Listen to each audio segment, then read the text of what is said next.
স্বৈরাচারী আওয়ামী লীগ সরকারের বিরুদ্ধে ছাত্র জনতার আন্দোলন তীব্র হয়ে ওঠার পর থেকে অনেকের মুখেই শোনা যাচ্ছে ইনকিলাব জিন্দাবাদ স্লোগান। এমনকি জুলাই গণঅভ্যুত্থানে নেতৃত্ব দেওয়া তরুণদের উদ্যোগে নতুন রাজনৈতিক দলের আত্মপ্রকাশ অনুষ্ঠানেও এই স্লোগান শোনা যায়। কোথা থেকে এলো এই স্লোগান? দুই শব্দের এই স্লোগানের মানেই বা কি? চলুন জেনে নেই এর ইতিহাস।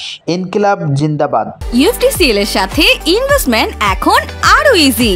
আমাদের নিজস্ব ট্রেডিং অ্যাপ ইউএফটি ফার্স্টে পাচ্ছেন শেয়ার বাজারের সম্পূর্ণ সমাধান, এনলিস্টেড কোম্পানির অ্যানালাইসিস থেকে শুরু করে রিয়েল টাইম আপডেট, সবকিছুই এখন অ্যাপ প্ল্যাটফর্মে। আরবি ও উর্দুর মিশ্রণে গঠিত একটি বাক্যাংশ যার অনুবাদ বিপ্লব দীর্ঘজীবী হোক। এটি প্রথম সাহিত্যে ব্যবহার করেন মুহাম্মদ ইকবাল। এই স্লোগান ব্রিটিশ রাজ্যে বামপন্থী কমিউনিস্টরাও ব্যবহার করেছেন। স্লোগানটি 1921 সালে ইসলামিক পণ্ডিত, উর্দু কবি, ভারতীয় স্বাধীনতা সংগ্রামী, ভারতীয় জাতীয় কংগ্রেসের বিশিষ্ট নেতা এবং ভারতের কমিউনিস্ট পার্টির অন্যতম প্রতিষ্ঠাতা মাওলানা হাজরত মোহানির মাধ্যমে পরিচিতি পায়। পরে 1920-এর দশকের শেষের দিকে ভারতীয় উপমহাদেশের ব্রিটিশ বিরোধী স্বাধীনতা আন্দোলনের নেতা ভগৎ সিং এর বক্তৃতা এবং লেখার মাধ্যমে জনপ্রিয় হয়েছিল। এটি হিন্দুস্তান সোশ্যালিস্ট রিপাবলিক অ্যাসোসিয়েশনের অফিসিয়াল স্লোগানও ছিল। কমিউনিস্ট একত্রীকরণের স্লোগানের পাশাপাশি অল ইন্ডিয়া আজাদ মুসলিম কনফারেন্সের একটি স্লোগান ছিল এটি। 1929 সালের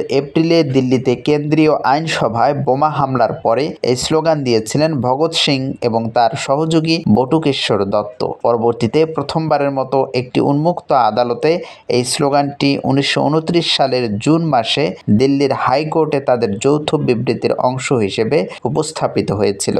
তারপর থেকে এটি ভারতের স্বাধীনতা আন্দোলনের অন্যতম স্লোগানে পরিণত হয়। এমনকি বাংলাদেশের 2024 সালের ছাত্র জনতার বিপ্লবের সময়েও এই স্লোগানটি ব্যাপক জনপ্রিয় হয়।